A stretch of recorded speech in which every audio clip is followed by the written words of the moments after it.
L'essentiel de l'actualité dans ce journal. Bonjour à tous et soyez les bienvenus. Pour commencer, les titres. Les adieux de deux ambassadeurs en fin de mission en Côte d'Ivoire, la diplomate anglaise Joséphine Gold et l'ambassadeur du Brésil, Bruno Luis dos Santos, ont été reçus hier par le président de la République, Alassane Ouattara, au palais présidentiel dans la commune du Plateau. Célébration aujourd'hui de la journée internationale de la lutte contre la corruption. La Côte d'Ivoire soutient bien sûr ce combat.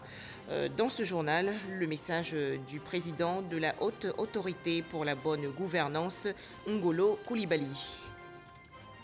Enfin, en République démocratique du Congo, la grosse altercation hier entre les pro-Tshisekedi et pro-Kabila à l'Assemblée nationale.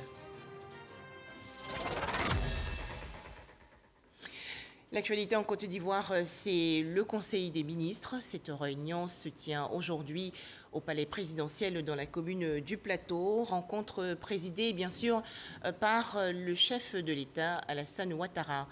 Plus de détails dans nos prochaines éditions.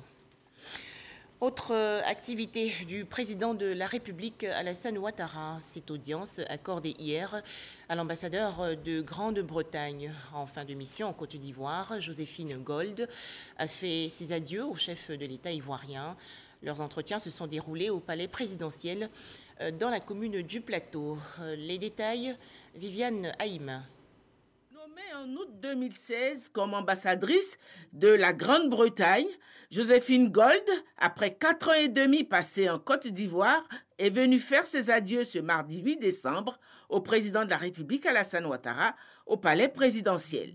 La diplomate britannique se réjouit de son bilan à la tête de la représentation diplomatique de son pays. On a parlé de la dernière visite du président en Grande-Bretagne et les projets économiques que nous avons ensemble. Le président était venu en Grande-Bretagne en janvier pour un sommet sur l'investissement en Afrique.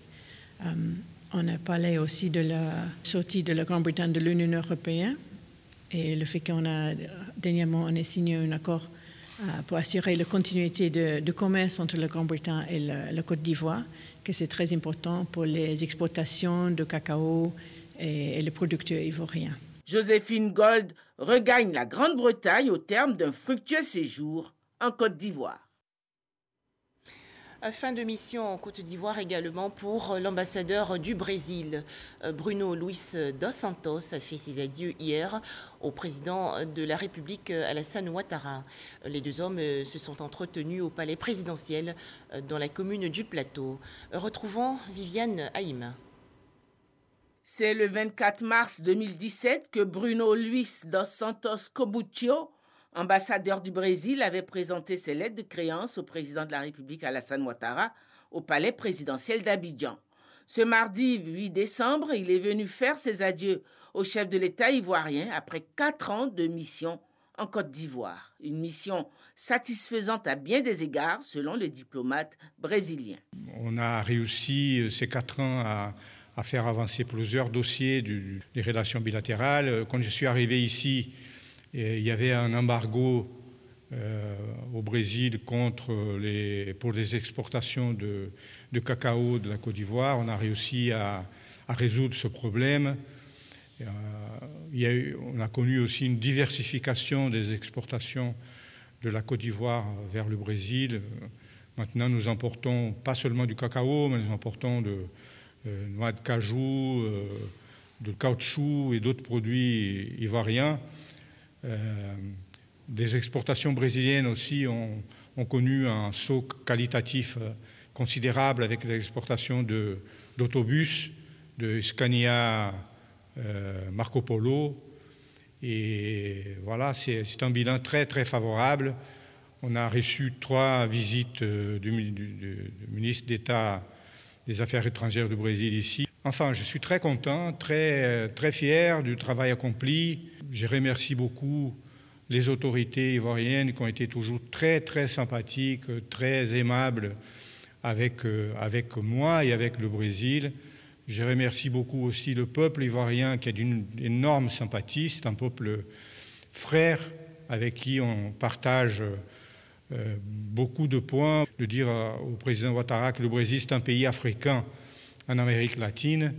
Il y a les mêmes paysages, les mêmes arbres, les mêmes couleurs, couleurs de la terre, etc. Et le gouvernement brésilien espère qu'une fois passée la pandémie du Covid, les affaires vont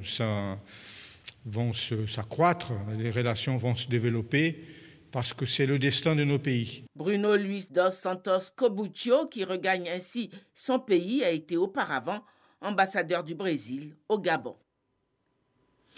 Dans l'actualité nationale également, les activités du Premier ministre.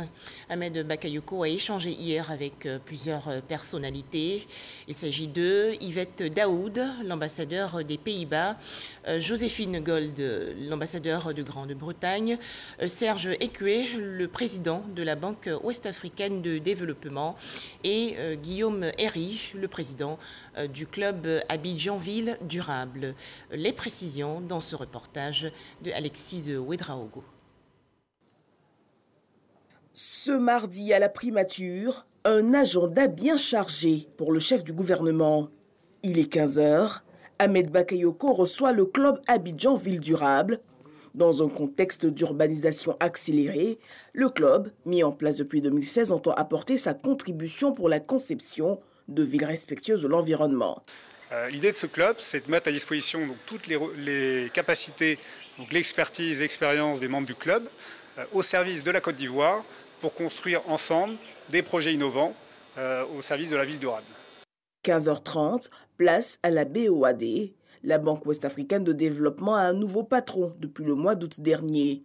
Serge Ekwe est venu réaffirmer la volonté de l'institution de soutenir le bon développement en cours dans le pays. La République de Côte d'Ivoire vient d'émettre un bond qui a été extrêmement performant. Je comprends que le book a atteint 5 milliards pour une demande initiale d'1 milliard. La confiance est là, les chiffres parlent d'eux-mêmes. Le Premier ministre m'a fait part de la préoccupation de la République de Côte d'Ivoire pour faire en sorte que la BOAD prenne véritablement en compte le poids de la République et de la Côte d'Ivoire au sein de la zone et que ce poids se reflète aussi dans les transactions, les projets que nous menons. Nous avons également travaillé sur la façon avec laquelle nous pouvions améliorer la gestion de notre bilan, l'augmentation de notre capital, la capacité de la banque à aller lever de la ressource, à mettre à disposition des États, que ce fût, et des pays, mais que ce fût dans le secteur privé ou dans le secteur public. Le chef du gouvernement a aussi accordé une audience à l'ambassadeur du Royaume des Pays-Bas en Côte d'Ivoire. Quelle est la situation des droits de l'homme en Côte d'Ivoire? Le Conseil national des droits de l'homme, le CNDH, a présenté hier aux députés de l'Assemblée nationale son rapport d'activité au titre de l'année 2019. Le point, Moussa Konaté. La participation des femmes dans les sphères de décision, l'accès à la santé et à l'éducation, la sécurité et la protection sociale, les violences subies par la gente féminine. Quelques thématiques contenues dans le rapport annuel 2019 sur l'état des droits de l'homme en Côte d'Ivoire, présenté à l'hémicycle par la présidente du Conseil national des droits de l'homme. Au titre de la liberté d'expression, le rapport 2019 du CNDH note avec regret la résurgence des violences verbales à l'incitation à la haine entre divers acteurs politiques, ainsi que la publication de données à caractère personnel sans aucune autorisation préalable via les réseaux sociaux. Ces agissements portent atteinte à l'ordre public et tendent à fragiliser la cohésion sociale et la paix sociale. Relativement à la liberté d'association, de réunion et de manifestation, le CNDH a observé sur la période 2019 plusieurs mouvements sociaux qui ont perturbé le bon fonctionnement de certains services, occasionnant ainsi les attentes à certains droits, tels que le droit à la santé, le droit à l'éducation de qualité, le droit à la propriété, la liberté d'aller et de venir. Un exposé suivi d'échanges qui a permis aux députés de comprendre les actions menées par l'institution de défense des droits de l'homme. Le Conseil nous a fourni beaucoup d'informations qui permettront effectivement à la représentation nationale de jouer son rôle de contrôleur de l'action gouvernementale. Les parlementaires à amplifier leur collaboration, leur coopération avec l'institution en charge des droits de l'homme et surtout s'impliquer dans la mise en œuvre des recommandations contenues dans ce rapport. La présentation du rapport annuel sur l'état des droits de l'homme en Côte d'Ivoire est conforme à la loi portant création, organisation et fonctionnement du Conseil national des droits de l'homme. Le rapport annuel 2019 a donc été officiellement remis à l'Assemblée nationale. Mercredi 9 décembre 2020, c'est aujourd'hui la journée internationale de lutte contre la corruption.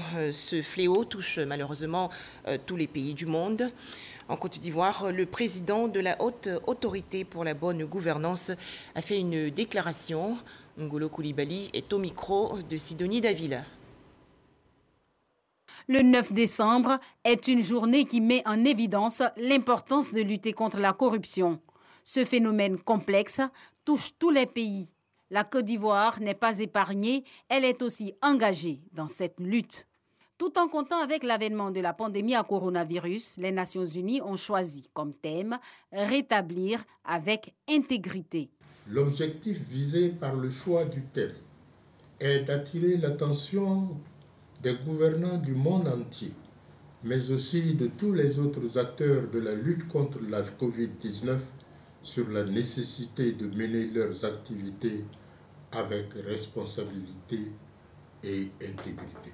En ce qui concerne notre pays, sur instruction du président de la République, son Excellence Alassane Ouattara, le gouvernement a pris des mesures appropriées qui ont contribué au succès de la gestion de la pandémie.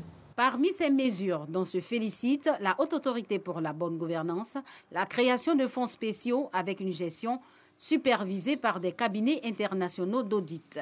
L'institution qui assure une mission de prévention et de lutte contre la corruption et les infractions assimilées enregistre en matière de bonne gouvernance de bons résultats qu'elle entend partager avec la population. Selon Transparency International, la Côte d'Ivoire fait partie des 3 pays qui ont réalisé au monde le plus grand progrès depuis 2013 en matière de lutte contre la corruption.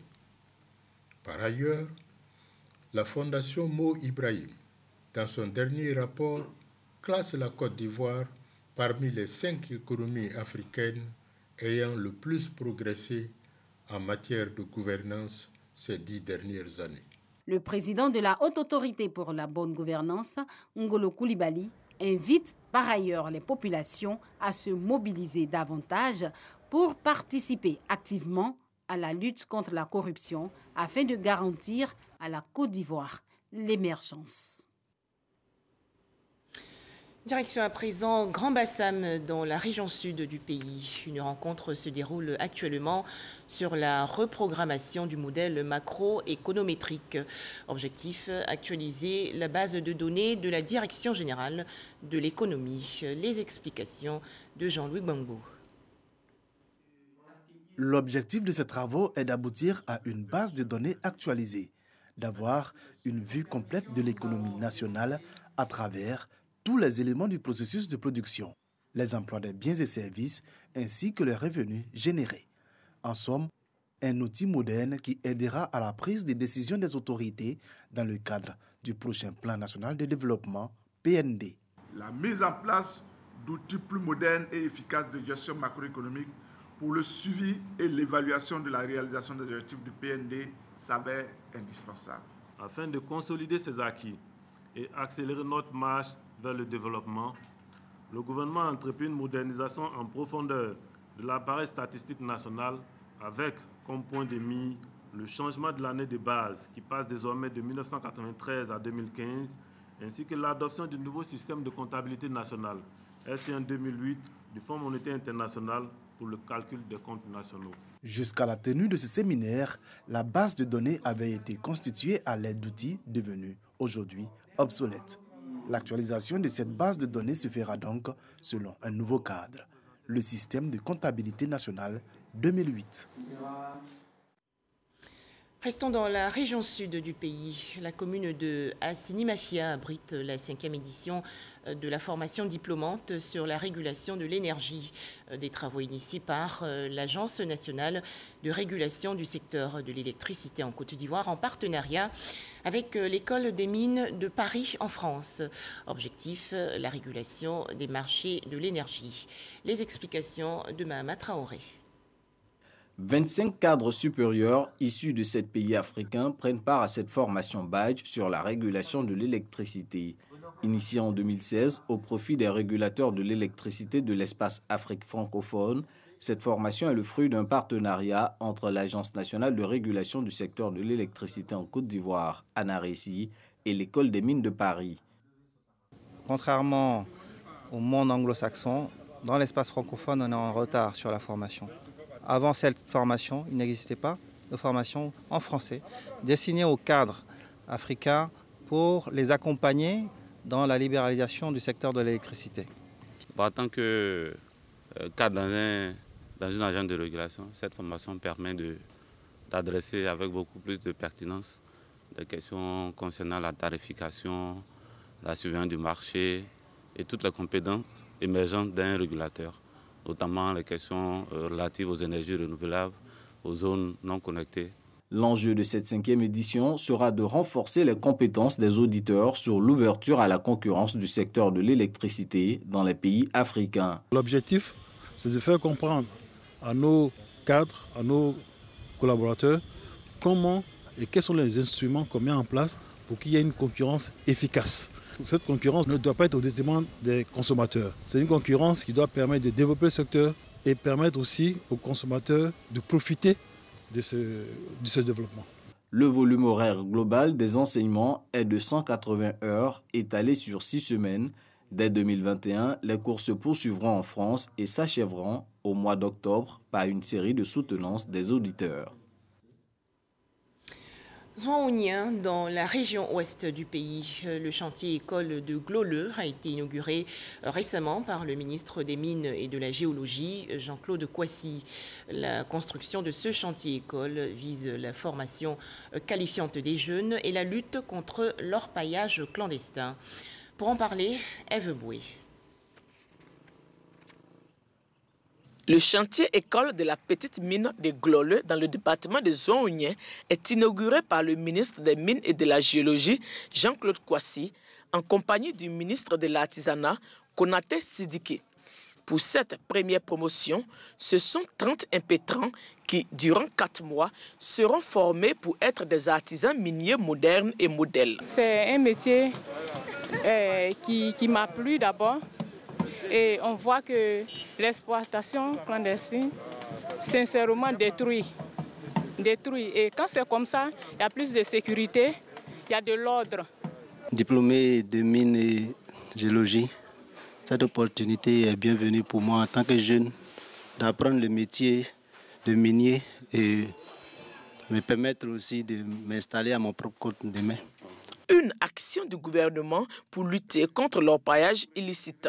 La première réponse du gouvernement à l'orpaillage illicite qu'il combat de toutes ses forces, c'est le projet Chantier École qui nous rassemble aujourd'hui ici à Zouaounien.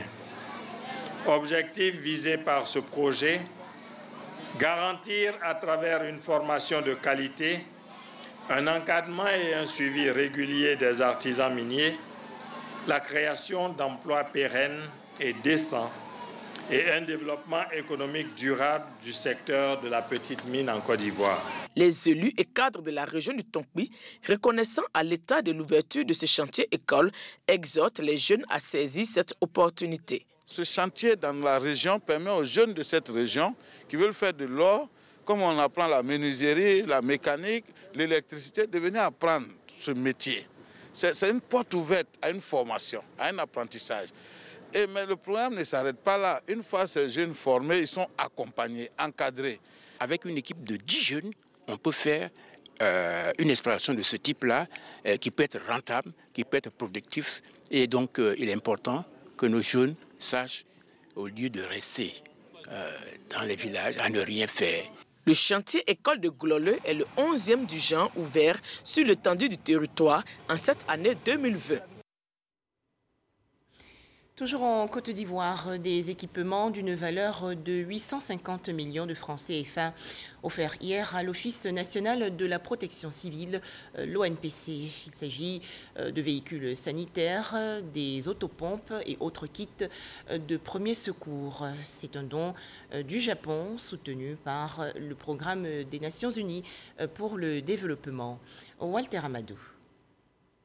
Les centres de secours d'urgence localisés à Agboville, Divo, Giglo, Séguéla et Bundiali seront bientôt dotés en équipement. Des acquis du projet d'appui au renforcement des capacités de prévention des catastrophes pour l'amélioration de la protection civile. L'ONPC, Office national de la protection civile, en est le principal bénéficiaire. Ces équipements composés de véhicules d'intervention, de matériel de protection individuelle, de matériel collectif, de lots de premiers secours, de matériel de transmission, de mobilier de bureau, de matériel et accessoires informatiques, d'équipements des salles de loisirs et d'équipements de cuisine vont considérablement améliorer les conditions de vie et de travail de nos pompiers civils des 5 régions bénéficiaires du projet.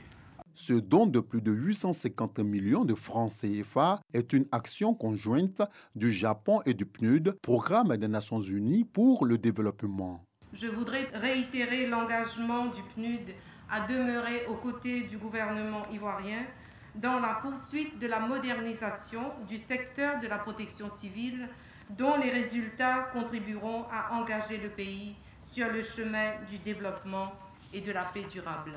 Je voudrais souligner que le Japon s'est engagé dans le maintien d'une société sécurisée et stable de la Côte d'Ivoire, qui est l'un des principaux piliers de sa politique d'assistance en faveur du pays, et le présent projet constitue un exemple complet de cette politique. À la cérémonie de remise officielle tenue à l'École nationale de police, le ministre de la Sécurité et de la Protection civile a salué l'acte de solidarité avant de rassurer les donateurs de sa bonne utilisation. Chers partenaires du PNUD et de la JICA, je vous traduis toute la gratitude de son Excellence, Monsieur le Président de la République, ainsi que de tout le gouvernement ivoirien. Vous nous accompagnez dans notre ardente volonté d'améliorer le quotidien des Ivoiriens par la prévention des catastrophes, mais aussi par la réaction prompte que nous devons avoir face aux sinistres. Je vous invite, Monsieur le Directeur Général, à intensifier vos efforts dans le sens du professionnalisme. Et je vous exhorte à prendre soin de ce matériel, comme la prunelle de vos yeux. Parce qu'il y va de notre crédibilité. En prélude à cette remise d'équipements, différentes sessions de formation ont permis de renforcer les capacités techniques de 224 pompiers civils. Un tout autre sujet à présent, Trècheville, commune du district d'Abidjan. Alassane Ouedraogo sauve un jeune enfant des flammes et devient un héros. C'était le 20 octobre dernier. Un hommage a ainsi été rendu il y a quelques jours à ce secouriste. Le maire François Amiché a remis une décoration honorifique à Alassane Ouedraogo. C'est un reportage de Mamadou Kouassi. Le 20 octobre dernier, Alassane Ouedraogo sauvait un enfant de 2 ans, prisonnier des flammes, dans un appartement situé au premier étage d'un immeuble de la commune de Trècheville. Aujourd'hui, l'auteur de cet acte d'héroïsme, que bien de personnes à Trècheville comparent à celui de Mamadou Gassama en 2019 à Paris, dans la capitale française, reçoit la reconnaissance de la municipalité de Trècheville. Alassane Ouedraogo est fait citoyen d'honneur de la commune. Il reçoit du maire François-Albert Amicha un diplôme et du matériel pour développer son activité d'étanchéiste. Comme je rêvais aussi à être un grand entrepreneur en étanchéité, donc son geste vient de confirmer ce que moi aussi je voulais sans qu'il ne le dise. Le merci que je pourrais lui dire ne pourrait pas exprimer tout ce que je ressens à son endroit. Parce que s'il n'aurait pas été là, j'étais en deuil en ce moment. Mais vraiment merci, que Dieu le bénisse. Le maire de Trècheville, fier de son administré, a saisi l'occasion pour exhorter la population de sa commune à la citoyenneté et au civisme, afin de participer à la construction d'une société saine. Chers jeunes, chers enfants, que l'héroïsme ne soit pas une valeur de cinéma, une valeur de télévision, mais que l'héroïsme, nous puissions cultiver cela dans nos valeurs afin d'intervenir chaque fois que cela est nécessaire. Et l'héroïsme va avec le nationalisme, avec le patriotisme, mais surtout avec le respect des biens d'autrui et le respect du bien public. François-Albert Amicha a également salué les actions de proximité et de premier secours effectuées par les pompiers civils de la commune. Le maire appelle les populations à collaborer avec ses agents de la protection civile. Autre actualité nationale, la remise il y a quelques jours de 12 véhicules neufs aux opérateurs du secteur des transports de la région de l'Abagoué dans le nord du pays. Cette action entre dans le cadre de l'opération de renouvellement du parc automobile lancée par le gouvernement. Le point à Mississauga. Redynamiser le secteur du transport, réduire les accidents de circulation et améliorer la qualité de l'air. C'est à cela que répond le renouvellement du parc automobile initié par le gouvernement. Pour la première phase de l'opération, les entreprises de transport de l'Abagoué bénéficient de 12 véhicules flambant neufs. La remise officielle des clés est effectuée par les ministres Maria Toukone et Bruno Nabanyokone dans la cour de la mairie de Bundiali. Un projet conduit par le ministère des Transports à travers le Fonds du développement du transport routier. Notre gestion rigoureuse encouragera davantage le gouvernement à nous offrir un service bien meilleur en matière de transport routier. Je ne saurais terminer mon propos sans inviter les bénéficiaires d'une part à faire un bon usage de ces matériels roulants neufs pour notre bonheur à tous et d'autre part à respecter des conditions financières convenues auprès de la COPEC. Les deux ministres se sont battus pour que nous ayons ces véhicules. Et nous souhaitons à ce que ça s'augmente, pour ne pas que ça s'arrête là.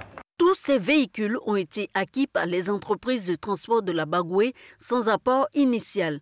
Les remboursements se feront sur 4 ans. Pour que d'autres personnes puissent en bénéficier, il faut que vous, les premiers qui avez obtenu ces véhicules-là, puissiez rembourser convenablement et puis faire en sorte que ceux qui viennent derrière vous puissent également en bénéficier. Il ne faut pas que la chaîne s'arrête. Je vous souhaite de faire le meilleur usage possible de ces véhicules. Je vous souhaite de vous enrichir à titre personnel. Mais je vous souhaite également, dans votre enrichissement, de songer en permanence à la sécurité des passagers que vous transportez et à leur confort. Les véhicules acquis, les transporteurs plaident pour le rebitumage de l'axe Korogo-Bundiali long de 100 km dégradé. À ce sujet, la ministre Maria Toukone les a rassurés quant au démarrage des travaux pour très bientôt. Tous ensemble, soutenons la lutte contre le coronavirus en Côte d'Ivoire.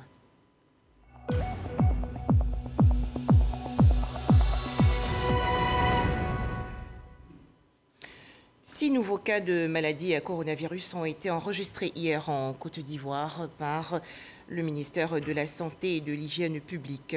Le bilan ivoirien est actuellement de 21 513 cas confirmés de coronavirus, 21 161 personnes guéries, 132 décès et 220 cas actifs.